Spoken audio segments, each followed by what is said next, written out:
25일 22회 2부 시작하도록 하겠습니다. 안녕하세요. 저는 서성민입니다. 네, 안녕하세요. 길경식입니다. 안녕하세요. 김광수입니다.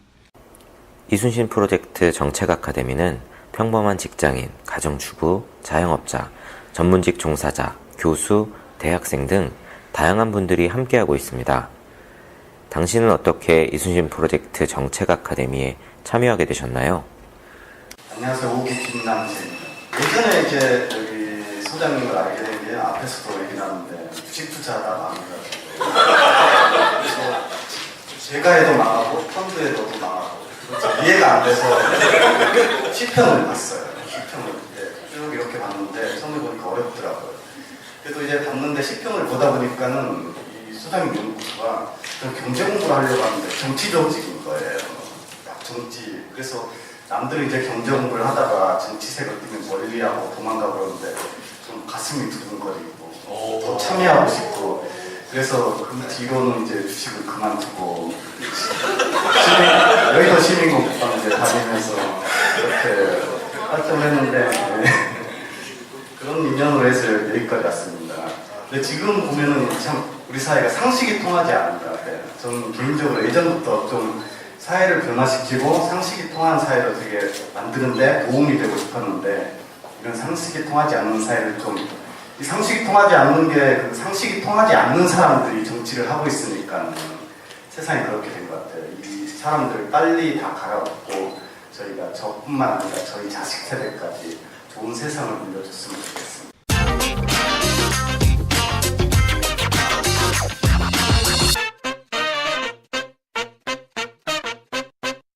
네. 지난 23일 밤 동해 북방 한계선 공해상에서 미국 폭격기와 전투기들이 무력 시위를 벌였다고 하는데요. 제 기리사님 소개 좀 부탁드릴게요. 네, 말씀하신 것처럼 지난 23일에 미군 폭격기와 전투기들이 그 동해안 그 북방 한계선에서 이제 무력 시위를 벌였다는 뉴스가 나왔는데요. 특히 이번 같은 경우에는 한국과 일본의 공군 전투기 없이 미군기들만 작전을 벌여서 이 작전에 대해서 이제 일부에서는 미국이 최악의 경우에는 일본이나 한국을 배제한 상태에서 독자적으로 북에 대해 군사 행동을 할 수 있다라는 걸 보여주려 했다라고 이야기를 하고 있고요. 특히 이번에는 괌에서 폭격기 2대하고 일본의 그 공군 기지에서 전투기가 6대, 그래서 총 8대 정도가 한 20여 분 만에 이 지역에 출동을 해가지고 작전을 펼쳤다고 합니다. 그래서 북한에서 어떤 움직임이 있을 시에 빠른 시간 안에 이제 평양까지 공격할 수 있다라는 걸 또 보여주려 했다라고 해석을 하고 있더라고요. 그 전에도 한번 잠시 말씀드렸던 것 같은데 지금 현재 가장 그 심각한 그 위협이랄까 전쟁 위험이 굉장히 지금 과거 어느 때보다도 사실 높죠. 지금 뉴스에 보니까 6.25 이후에 이 동해안 북방 한계선에 미국 전투기 군사 목적으로 뜬 건 처음이라 그러더라고요. 예. 그러니까 여러 가지 뭐 전에도 예를 들어서 이제 그 94년도 그 와이스 정부 출범한 후에 클린턴 정부 막 출범하자마자 그때도 이제 폭격하려고 했었거든요. 클린턴 정부가. 근데 그 당시에 문제가 됐던 게 뭐냐면 와이스 정부가 전혀 그런 사실을 모르고 있었죠. 미국 외신에서 막 난리가 났는데 와이스 정부는 전혀 그런 사실을 모르고 있다가 이제 막판에 와가지고 그냥 부랴부랴 이제 문제가 돼서 이제 그래서 이제 그때 그 뭡니까 그 당시에는 이제 육자가 아니고 사자 회담이었죠. 한미일하고 북한하고 사자 합의를 해서 이른바 이제 그 북한이 그 당시 이제 그 중수로 원전 말하자면 전력이 부족하다. 그러니 우리는 전력 그 생산을 위해서 원자력 발전소를 지을 수밖에 없다. 중수로 원전을 짓는다라고 이렇게 해서 한 거거든요. 중수로 원전은 바로 이제 그 원전에서 나오는 이제 그 폐기물의 연료가 이렇게 이렇게 원자폭탄으로서 이렇게 플루토늄으로 활용해서 바로 쓰이기 때문에 그래서 이제 그걸 협상을 해가지고 그러면 전력이 부족하다고 하면 우리가 대신 원전을 만들어 줄게 한미일 3국이. 네. 그래서 이제 그 대신에 이제 중수로가 아니라 경수로야. 네. 경수로 원전에 이제 그 나오는 핵폐기물을 원자폭탄으로 이렇게 이용하기 힘드니까 경수로를 만들어 줄게.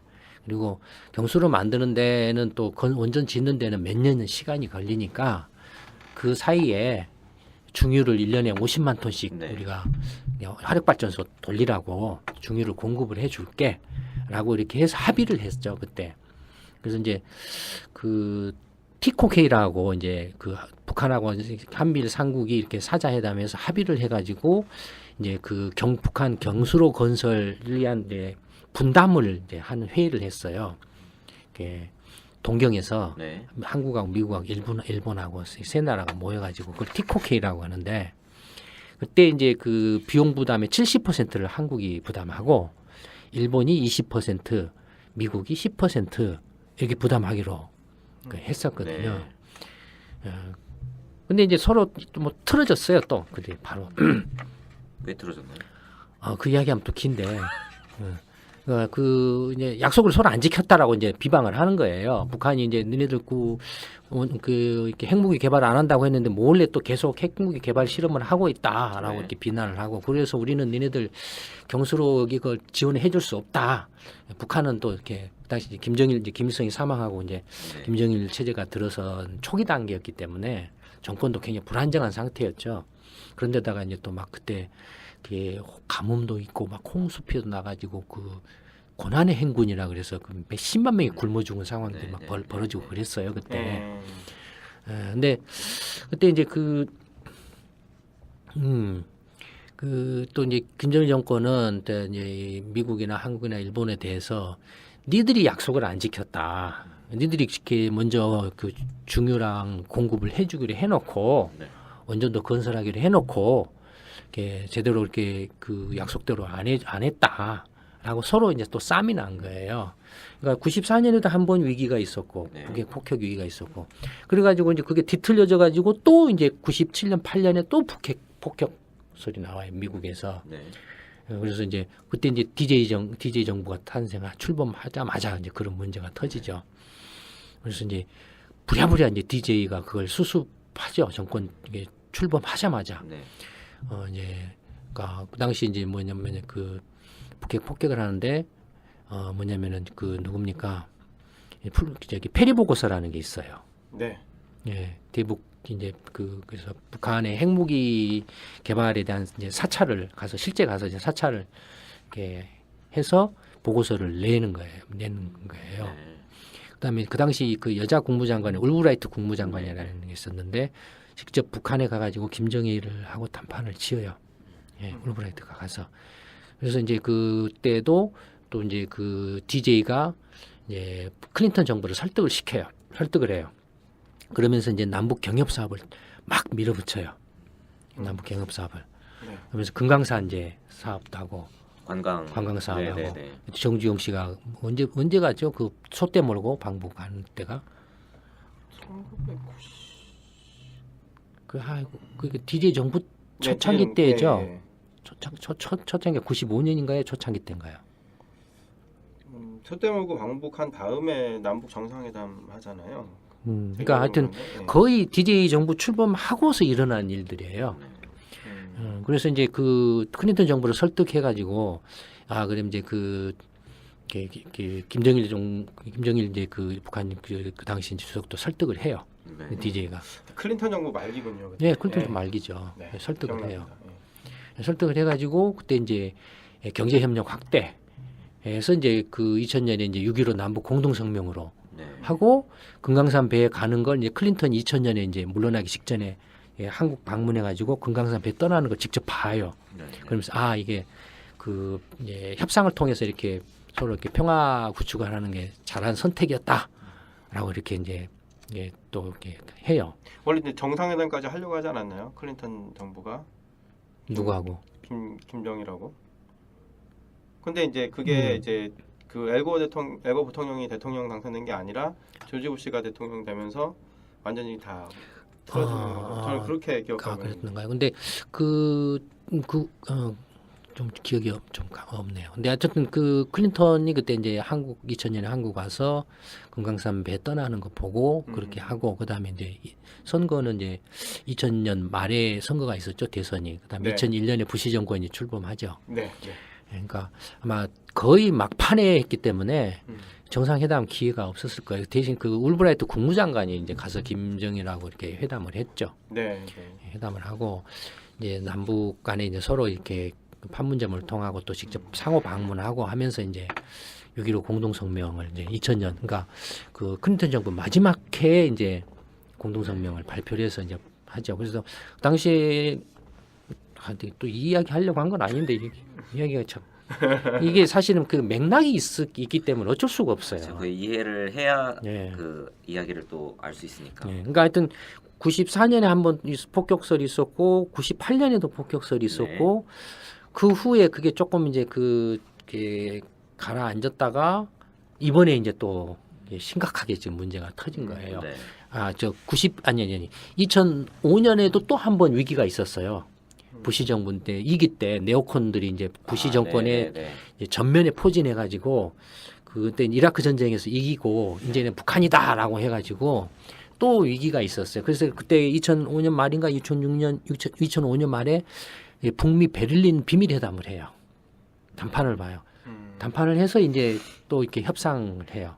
그러니까 그 위기가 크게 그 북한에 대한 미국의 공격설이 이렇게 크게 3번 있어 지금까지.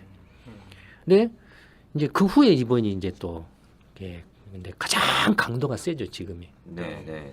굉장히 그 전쟁 위험이 지금 이제 그 이제 6.25 전쟁 이후에 가장 높은 상태라고 이렇게 봐지죠. 저도 전쟁은 설마 전쟁이 나겠어라는 생각을 하면서도 이런 공포가 계속 있었던 것 같아요. 굉장히 위험하죠. 네, 위험하죠. 이 이야기는 사실 다음에 네. 기회가 되면 또 별도로 이렇게 이야기를 할 생각입니다. 지금 이 이야기를 뭐 자세하게 하기는 힘들고 이번에 이제 굉장히 좀 어쨌든 전쟁 위기가 고조됐는데 어제 아까 이야기 나온 그 미국의 전략 폭격기 B1 랜서가 괌이나 이런 데서 오키나와에서 출발해가지고 전단을 구성해서 그 F-15하고 또 공격력 헬기들까지 쭉 전단을 구성해가지고 거의 북한 근처까지 이렇게 왔다. 한계선을 넘었다 그러더라고요. 그러니까 거의 뭐 북한까지 이렇게 갔다라는 게 상당히 이제 그 뭐라 할까요? 그것도 그 일본이나 한국하고 사전에 협의가 있었는지 없었는지는 청와대에서는 알고는 있었다고 하더라고요. 전달을 받았다고 얘기는 하는데. 한미 공조. 근데 뭐 어쨌든 단독 행동이었다라는 걸 보면 그 단독 행동에 가까운 걸로 보여져요. 그 알았더라도 사후 통고 뭐 이런 정도였을 거고 모르겠습니다. 일본 아베 정부는 그걸 통지를 사전에 받았을 가능성이 있죠. 아베 정부는. 아베 정부는 또 이렇게 그 어떤 형태로든 간에 강력한 압박을 지금 계속 주장하고 있기 때문에. 근데 이제 이게 그 일촉즉발의 위기적인 상황이냐 정말로 미국이 트럼프 정권이 정말로 북한을 공격을 하려고 한 행동이냐 아니냐를 가 문제인데 분명한 건 이제 정말 노골적인 위협을 한 거죠. 가까이 가서 이제 전단을 구성해가지고 했기 때문에. 주먹을 한번 휙 하는데 노골적으로 위협을 한 건데 근데 전쟁할 생각은 없었던 것 같아요. 상황에 따라서. 어떤 이유 때문에? 왜냐하면은 그 미국이 이제 전쟁을 하면 이미 이제 현대전으로 들어와 있잖아요. 그렇죠. 이렇게 중동 이라크 전쟁이나 이런 걸 보면 그 전쟁을 할 때 먼저 뭘부터 하냐면 그 전쟁 상대국 북한이면 북한의 첫째 눈과 귀와 입과 뇌, 두뇌를 먼저 폭격을 파괴를 하죠. 먼저 그걸 파괴를 해놓고 나머지 몸뚱아리는 다 그게 파괴되면 다 분단이 되니까. 그러니까 전략적으로 어떤 그 군사적인 시너지 효과를 낼 수가 없어요. 눈과 귀와 코는 어쩔 줄 몰라도 그 입과 뇌 기능을 갖다가 중추 기능을 갖다가 이렇게 마비를 시키는 게 일단 미국이 그 현대전에서 보여준 아주 전형적인 형태예요.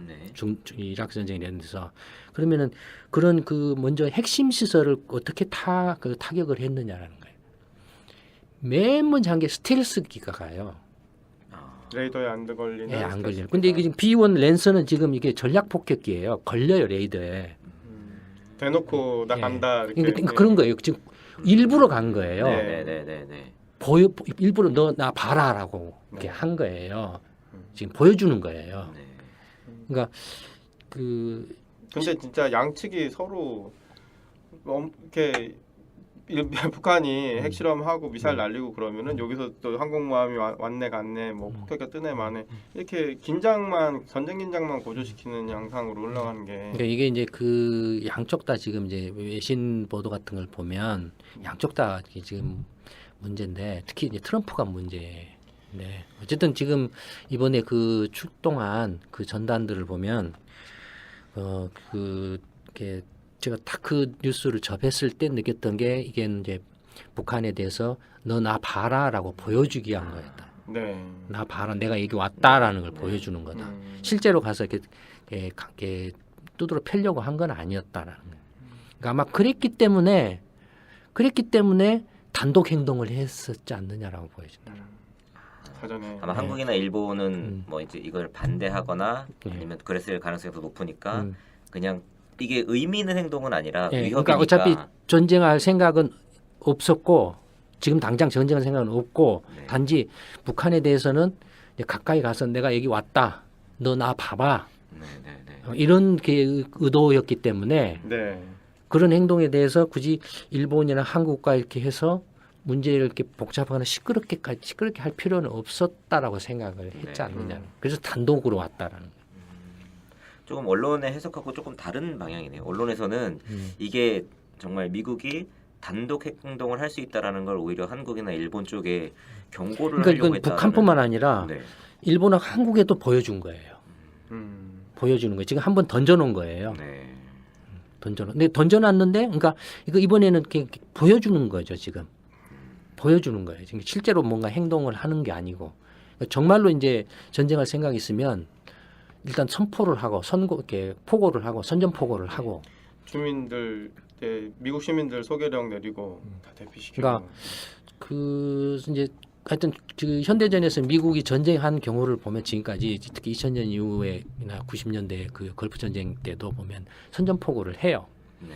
선전 포고를 하고 제일 먼저 하는 게 가서 이제 스텔스기를 띄워서 아까 말한 중추 시설부터 먼저 네. 이렇게 폭격을 해서 기능 마비를 시켜놓고 분단시켜 놓은 다음에 이제 이른바 이제 그 이제 전략적 이렇게 물자들을 총동원해 가지고 이제 분단된 것들을 이제 초토화시키는 작전으로 네. 들어가는 거거든요. 그러니까 어떤 식으로든 그 전쟁이 이렇게 폭격을 하기 시작하면 그 뭐 북한의 장사정포네 뭐네 해가지고 서울 시민들한테 그러니까 이제 그런 물리적인- 것들이 이제 예. 그 문제죠. 지금 최대 위협이 이제 그거죠, 사실은. 네. 최대 위협이 그건데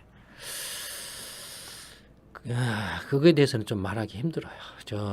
다음에 이제 상황이 좀 이렇게 국면이 진정되거나 뭔가 해결의 실마리가 이렇게 찾아지면 네. 그때 조금 이야기를 이렇게 하려고 해요. 지금은 뭐 이런저런 이야기를 할 좀 상황이나 이런 건 좀 아니라고 생각을 해요. 그래서 다만 처음 이 그 경제데이트 시작할 때 제가 말씀드렸던 게 나라를 경영한다라고 했을 때 크게 두 개 축이 있다. 계속 제가 반복해서 네, 말씀드렸죠. 하나는 이제 민주주의라는 기둥이 있고 네.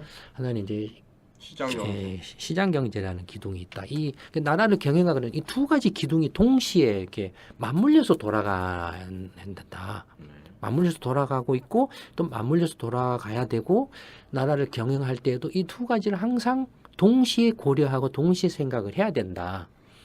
근데 지금 문재인 정권의 경우에는 양쪽 다 지금 갈팡질팡하고 있는 것 같아요. 양쪽 다. 민주주의 영역에서도 그렇고 시장 경제 영역에서도 그렇고요. 특히 이제 지금 민주주의 영역에서 가장 지금 중대한 문제가 지금 지금 북핵 문제거든요. 안보 문제거든요. 네. 근데 안보 문제에 있어서도 지금 갈팡질팡하고 있는 것 같아요. 그러니까 제가 굳이 여기에 대해서 상세하게 이야기하지 않더라도 예를 들어서 그 정세현 전 통일부 장관 있잖아요. DJ 정부 때부터 이제 북한과 계속 이렇게 해온 북한통이잖아요. 네. 근데 그런 사람마저 지금 문재인 정부에 대해서 비판하고 아주 강력하게 비판을 하고 있잖아요. 전략이 없다. 전략이 없다라는 갈팡질팡하고 있다는 말이거든요, 사실은. 근데 제가 봐도 그래요. 제가 봐도 그래요. 근데다가 그 시장 경제 영역에 대해서도 속수무책으로 있어요. 지금 이 안보 문제하고 경제 문제를 지금 이 사람들이 같이 연계해서 생각할 능력이 지금 안 되는 것 같아요. 무슨 사드가 특히 예. 안보고 경제가 그렇죠. 얽혀 있는 건데 전혀 지금 예, 예를 들어서 지금 이제 사드 문제 같은 경우만 해도 네. 지금 북핵 문제에 대해서 이게 이미 사드 말 나올 때부터 이제 이미 이건 북핵한 핵 미사일이나 이것은 효과가 없다. 네. 그렇죠. 이미 다 이제 알고 있잖아요. 네. 그다음에 대놓고 중국도 저건 중국을 겨냥한 거다. 네. 바보가 아닌 이상은 다 알잖아요. 네. 예. 그럼 중국이 거기에 대해서 어떻게 반발합니까 지금? 한국에 무역 대해서 여러 제재하는 가지로 식으로. 압박을 하고 예, 있죠. 경제 제재를 지금 전방위적으로 하고 있는 있잖아요. 거. 네. 거기에 대해서 예를 들어서 문재인 정부가 사드 배치를 강행을 한다. 또 더 늘린다라고 했을 때 그럼 그로 인해서 발생하게 되는 이 시장 경제 영역에 있어서 중국의 반발, 중국 입장에서는 군사적으로 대응하기는 힘들 거 아니에요. 그렇죠. 물론 네. 군사적인 대응 조치나 이런 것도 하겠지만 그러나 그것이 당장의 어떤 뭐 이게 뭔가 위협적인 그런 것을 예를 들어서 중국이 함정을 보내가지고 한반도 해역에 뭐 출몰을 한다든지 아니면은 해상 수송로를 차단한다든지 그러나 현재는 중국이 그럴 만한 군사력이나 힘이 없잖아요. 네. 그러니까 결국에는 중국이 할 수 있는 거는 자기 본토에서 뭔가 하는 거 정도죠. 무슨 미사일 관련 탐지하는 레이더나 기지나 뭐 이런 것들을 해서 뭐 네. 하는 정도겠죠. 네. 예. 그건 당장의 어떤 그 위협적인 그런 거는 아니잖아요. 문제는 뭐냐면 중국이 이제 할 수, 미국에 대해서는 중국이 오히려 경제적으로는 뭐라 할까요? 좀 표현이 좀 그렇지만 약간 약자적인 입장에 있어요. 중국이 미국에 대해서는 네. 미국에 대한 의존도가 굉장히 크기 때문에 중국이 그렇죠.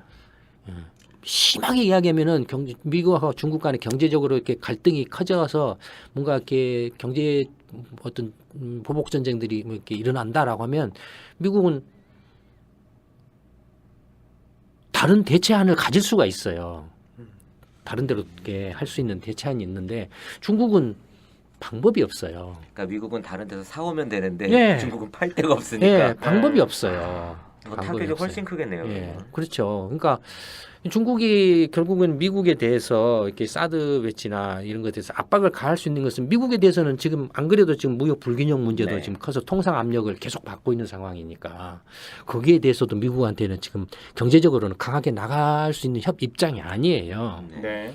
그럼 결국 중국이 사드 문제에 대해서 이렇게 압박을 가할 수 있는 데는 뭐냐면은 한국에 대해서 가하는 정도뿐이에요.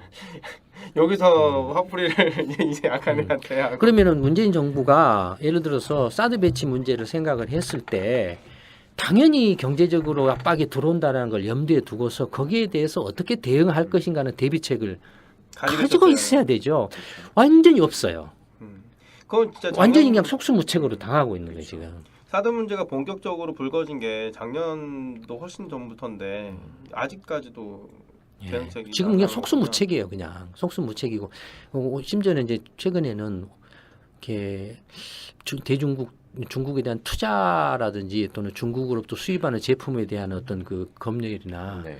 제한이나 규제를 강화하는 쪽으로 이렇게 하는 그런 움직임마저 보이고 있어요. 제가 볼 때는 정말로 또라이예요. 한국에서 맞불 그걸 하려고 하는 예, 거네요. 그런 조짐을 살짝 보이는 것 같아요. 완전히 이게 똘멍청이들이에요. 제가 볼 때는. 그러니까 나라를 경영한다라는 것이 이게 민주주의 기둥하고 시장 경쟁 기둥이 따로 있는 게 아니라고 제가 계속 되풀이해서 네. 이 수레의 양 바퀴다 이게 가운데 축으로 딱 연결돼 있기 때문에 네. 불가근 불가원의 관계에 의해서 이렇게 같이 함께 굴러간다. 균형과 견제에서 함께 굴러가야 된다. 그러니까 어떤 문제를 생각하더라도 민주주의 영역에 미칠 영향과 시장 경제에 미칠 영향을 동시에 생각을 해야 된다. 이런 사람들이 그런 걸 한 번도 해본 적이 없고 생각해 본 적도 없고 하기 때문에 완전히 그냥 속수무책이에요. 이 사드 문제 관련해서는 뭐 전략적으로도 안보와 관련해서 어떤 전략적인 어떤 그 남북한에 있어서의 어떤 전략적인 어떤 의미나 이런 것도 명확하지가 않고 경제 문제에 있어서는 지금 그냥 대책이 없어요. 대책이 없어요. 예전에 소장님께서 그 사드 문제 관련해서 예. 처음 이제 문제가 불거졌을 때 그런 얘기를 잠깐 하셨었어요. 그 사드 배치를 할까 말까를 우리가 결정할 게 아니라 중국하고 어떤 예. 담판을 짓고 이렇게 해서 음. 하면 되는데 왜 이거를 그런 전략적인 움직임 없이 하냐 했더니 그때 아마 그 방송에 나가고 한 달인가 있다간가 청와대에서 그 중국하고 방송에서 했던 얘기 그 이야기 예. 그대로 예. 이렇게 담판을 짓겠다라는 기사가 한 번 나오고 그다음에 또 그 이야기가 아예 없어졌더라고요. 그 저는 지금 그걸 알아요. 지금 저 사람들이 어떻게 하고 있는 걸 알아요. 이른바 이제 중국의 어떤 그 실력자들, 실권자들, 뭐 시진핑이라든지 그 시진핑의 직계라든지 아니면은 좀 그 영향력 있는 실권자들하고 이른바 뒷문으로 네. 인맥을 통해서 뭔가를 하려고 깔짝깔짝 하는 거예요. 근데 이게 무슨 그 오랫동안 뭔가 그런 관계를 맺어오고 체계적으로 그런데 전략적인 어떤 한중 간의 관계에 대해서 이렇게 머리를 맞대고 논의하고 의논해고 뭔가 공동 사업이나 공동 프로젝트를 체계적으로 전개한 게 있다라면은 네. 그런 것들이 서로 신뢰가 어느 정도 있기 때문에 가능하지만 어떤 게 느닷없이 내가 킹메이커 할 거야 하는 사람들이 네. 나서서 내가 저 사람 알아. 근데 어쩌다가 그게 한번 모임 스쳐 지나가면서 사진 한번 찍고 인사 한번 하고 하는 정도일 거예요. 근데 아는 사람이 돼가지고 예. 이제 채널을 이렇게 뚫으려는 역할을 그다음에 하고 어쨌든 있다. 간에 공식적으로 외교 채널들이 다 있고 하는 건데 네. 그러니까 뭔가 그런 문제들에 대해서 체계적이고 전략적으로 이렇게 접근하고 이렇게 하는 게 아니라 이렇게 그러니까 이 사람들이 해온 것들이 맨 꼼수만 해왔기 때문에 네. 이런 그 국제 그 외교 문제나 어떤 안보 문제에서도 꼼수만을 생각하는 거예요. 예를 들어서 그 지금 문재인 정권 출범하자마자 제일 먼저 그 뭡니까 그 임명된 장관이 누굽니까? 제일 먼저 임명된 예. 장관요? 외교부 장관 아니었나요? 아 강경화. 예. 예. 강경화 외교부 장관이. 제일 먼저 지명된 게요. 거의 제일 먼저 지명돼서 제일 먼저 통과됐. 아니요. 통과는 나중에 된다. 통과는 통과는 나중에 나중에 됐습니다. 지명은 근데 거의 첫 번째까지는 아니어도 앞쪽이었어요, 굉장히. 그랬나요? 네. 근데 벌써 그 당시만 해도 북핵 문제가 지금 상당히 에스컬레이트 되고 이렇게 점점 심각해지는 상황이었잖아요. 네. 그러면 바보가 아닌 이상 음. 이 북핵 문제하고는 필연적으로 한미일 삼국 상계 간의 긴밀한 협력과 동맹 관계에 그렇죠. 의해서 문제를 풀어갈 수밖에 없다라는 건 이건 바보가 아니라도 누구든지 알 수 있잖아요. 네. 근데 그 외교부 장관이 지금 이 사람이 유엔에 무슨 인권위 쪽에 네. 했었죠. 네. 그랬던 것 같아요. 그러니까 첫 마디가 뭐냐면은 위안부 발언이었어요. 그러니까 위안부 문제에 대한 그 인식을 이렇게 일본에 대해서 올바로 이렇게 역사 인식을 갖고 대처를 해라고 하는 것은 필요해요. 필요하죠. 필요하죠. 네. 필요한데 국가의 외교적인 문제에 있어서는 그것을 말을 해야 될 타이밍과 상황이 있는 거예요. 그렇죠. 우선순위가 있는 거예요. 근데 그런 것들을 전혀 생각하지 않고 내가 유엔에서 인권위에 있었어. 유엔이 어떤 데인지 아세요? 그냥 뭐 이제 이런 얘기하면 좀 그렇지만 들러리 예, 허수아비 기관이에요. 허수아비 기관이에요. 이렇게 반기문 유엔 총장이 거의 아니, 연임해서 반기문뿐만 아니라 네. 예전부터 원래부터 유엔이 허수아비 기관이었어요. 그러니까 강대국 출신의 유엔 사무총장이 나온 적이 한 번도 없고 다 이제 비주류나 제3세계 아프리카 뭐 이런 쪽에서만 총장이 원래 나오고. 그러니까 처음부터 유엔은 이렇게 허수아비 기관으로서 만들어놨기 때문에 어떤 네. 그 안보 그 상임위 그 5개국이 그걸 이렇게 주관을 할 수가 없어요. 구조적으로. 그러니까 이른바 제3세계나 이렇게 진영에 가담돼 있지 않는 그런 쪽에서 유엔 사무총장을 해요. 근데 네. 특이하게 그 한국에서 반기문 씨가 지금 사무총장을 한 케이스가 나온 거예요, 사실은. 네. 근데 그때는 왜 나왔냐면 미소 냉전이 무너져 가지고 그 소련이 붕괴돼서 러시아가 굉장히 약한 상태였죠. 네. 네. 예. 그러니까 그래서 이제 또 그러니까 뭔가 좀 그 러시아가 이제 시장 경제를 막 확장시키려고 막 이렇게 개방하고 투자도 받아들이고 경제적으로 막 성장하고 푸틴이 이제 조금 더 장기 집권을 하려고 하는 그런 때였기 때문에 그게 이제 우연하게 맞게 먹힌 거예요. 먹힌 거예요. 그러니까 이게 지금 한미 동맹 관계를 맺고 있는데 되기가 힘들어요, 사실 구조적으로. 근데 어쨌든 허수아비 기간이에요. 네, 그런 허수아비 기간에 인권위 쪽에서는 했다고 그래서 첫 마디가 그런 식으로 나와버리니 네. 필요하지만 그게 그 상황 그 당시의 북핵 문제나 이런 것들 제반 그 외교적인 그 안보 외교 문제를 생각했을 때 그게 최우선 순위였냐 첫 마디였냐 첫 마디로 했어야 될 이야기였냐라는 거. 굳이 불필요하게 타이밍을 그러니까 어떻게 아베가 어떻게 나왔습니까? 완전히 그냥 그 패싱을 해버리잖아요. 네. 그러면 한국이 현실적으로 지금 일본하고 비해서 미국과 관계나 경제적인 어떤 경제력이나 군사력이나 이런 면에서 한국이 더 우월합니까? 그렇지 않죠. 객관적으로. 왜? 미국 입장에서 한미 동맹이 더 우선됩니까? 미일 동맹이 더 우선됩니까? 미일 동맹이 더 우선인데. 이미 그 미일 간에는 그 전략적 관계가 어떻게 돼 있죠? 최상위 등급이죠. 네네네. 그 아래 등급인가 아래 예, 등급이었던 것 이렇게 같아요. 미국과는 이게 포괄적인 동반자 모든 면에 있어서 거의 그 형제 국가다라는 그런 관계를 맺고 있죠. 네. 한국하고 미국은 그 밑에 등급이에요. 네. 밑에 등급이에요. 그러니까 이게 너무 답답해요, 사실.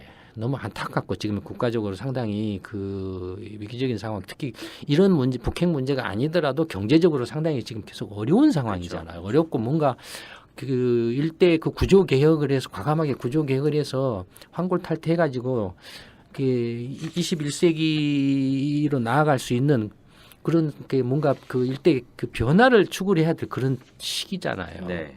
근데 이런 상황에서도 그냥 갈팡질팡하고 있는 거예요. 양쪽 민주주의 영역에서도 갈팡질팡하고 있고 시장 경제 영역에서도 갈팡질팡하고 네. 이게 근데 부동산 같은 거 봐보세요. 뭐 6.19 대책 딱 내놓고 마치 이제 그걸 어떤 뭔가 다 잡을 수 있는 것인 양 했다가 바로 8.2 대책 내가지고 했다가 이제 8.2 대책도 안 먹히니까 이제 추석이 끝나고 연휴에 또 뭔가 또 뭐 로드맵이나 뭘 또 대책을 내놓는다고 하고 있고 네. 이게 뭡니까 이게 지금 노무현 정부 때랑 똑같아요. 그러니까요. 똑같아요. 그러니까 얼마나 이게 지금 그 무대책으로 그냥 제멋대로 막 하고 있는지 갈팡질팡하고 이리 갔다 저리 갔다 그냥 뭐가 뭔지도 모르고 이렇게 하고 있다라는 거예요. 그러니까 특히 이제 경제 같은 경우는 대부분이 이제 관료들한테 다 자리를 내줬잖아요. 그렇죠. 경제는 그러니까 노무현 정부가 거의 똑같아요.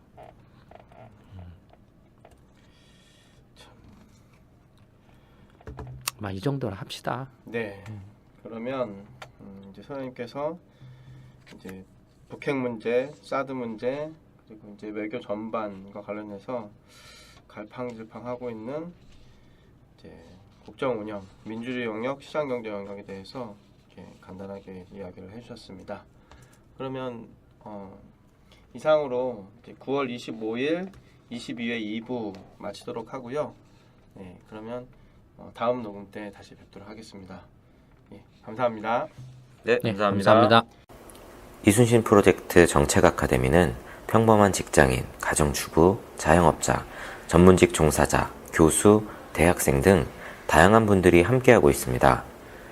당신은 어떻게 이순신 프로젝트 정책 아카데미에 참여하게 되셨나요? 독일 수료한 김남희입니다. 금융권에서 기자로 활동하고 있는데 금융위원회 금감원을 출입하고 있는데 무슨 문제가 터질 때마다 결국은 해결은 하지 못하고 보신주의로 마무리가 되더라고요. 금융사 사람들도 마찬가지고요. 무슨 새로운 것 그리고 변화를 할 수가 없는 구조라는 걸 알고 이 사람들과 같이 어울려서 제가 좀비가 되겠다는 생각이 들었어요. 그 자료를 찾다가 보니 이제 이 여기를 알게 됐고 같이 좀비가 될 바에 난 좀 더 깨어있는 사람이 되고 싶다 해서 이제 아카데미를 시작하게 됐고 마무리를 했습니다. 이제 조금 차별화된 컨텐츠와 그리고 기자로서 좀 시각을 갖고 우리가 바라는 세상이 될 수 있는 쪽으로 도움이 될 수 있는 쪽으로 컨텐츠를 더 많이 생산하겠습니다. 감사합니다.